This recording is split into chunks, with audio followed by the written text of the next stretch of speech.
യേശു ക്രിസ്തുവിന്റെ ശക്തമായ നാമത്തിൽ അനുഗ്രഹം. യേശു ക്രിസ്തുവിന്റെ നാമത്തിൽ നിങ്ങൾക്ക് എല്ലാവർക്കും സമാധാനം ഉണ്ടാവട്ടെ. നമുക്കിന്ന് ദൈവവചനം നോക്കാം. 31:26.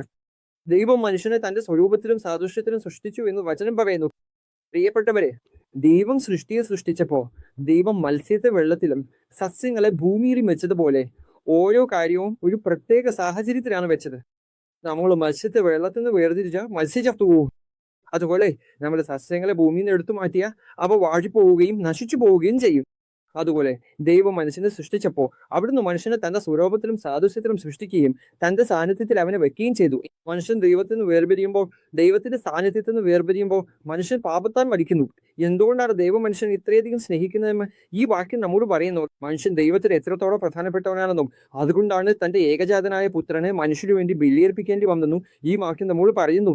കാരണം നിങ്ങളും ഞാനും സൃഷ്ടിക്കപ്പെട്ടവർ സാധാരണമായ ഏതെങ്കിലും രൂപത്തിലോ സാധാരണക്കാരനായ ഏതെങ്കിലും വ്യക്തിയുടെയോ സാദൃശ്യത്തിലല്ല, മറിച്ച് ഈ പ്രപഞ്ചത്തിലെ ഏറ്റവും മനോഹരമായ മുഖമായ ആ ദിവ്യ സത്തയുടെ സാദൃശ്യത്തിലാണ്.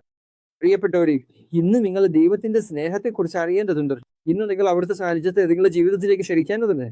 പാമ്പുകളെയും തേളുകളെയും ചവിട്ടി മെതിക്കാനും ശത്രുവിന്റെ സകല ശക്തികളെയും ജയിക്കാനും യേശു ക്രിസ്തുവിലൂടെ നിങ്ങൾക്കും എനിക്കും നൽകപ്പെട്ടിട്ടുള്ള അധികാരം ഇന്ന് നിങ്ങൾ പൂർണ്ണമായി ഏറ്റെടുക്കേണ്ടതുണ്ട്. നിങ്ങൾ ഇന്ന് ദൈവവുമായി പൂർണ്ണമായി ബന്ധപ്പെട്ടിരിക്കുന്നു. അവിടുത്തെ രാജ്യത്തിനായി നിങ്ങൾ ഇന്ന് പൂർണ്ണമായി തയ്യാറാണോ? നിങ്ങളുടെ പ്രവൃത്തികളിലൂടെയും വാക്കുകളിലൂടെയും ദൈവത്തിന്റെ സ്വഭാവം കാണാനും അറിയാനും ആളുകൾക്ക് ഇന്ന് യഥാർത്ഥത്തിൽ കഴിയുന്നുണ്ടോ? ഇന്നലത്തേതിനേക്കാൾ മെച്ചമായി ദൈവത്തെ ഈ ഭൂമിയിൽ ഇന്ന് നിങ്ങൾ പ്രതിനിധീകരിക്കുന്നുണ്ടോ?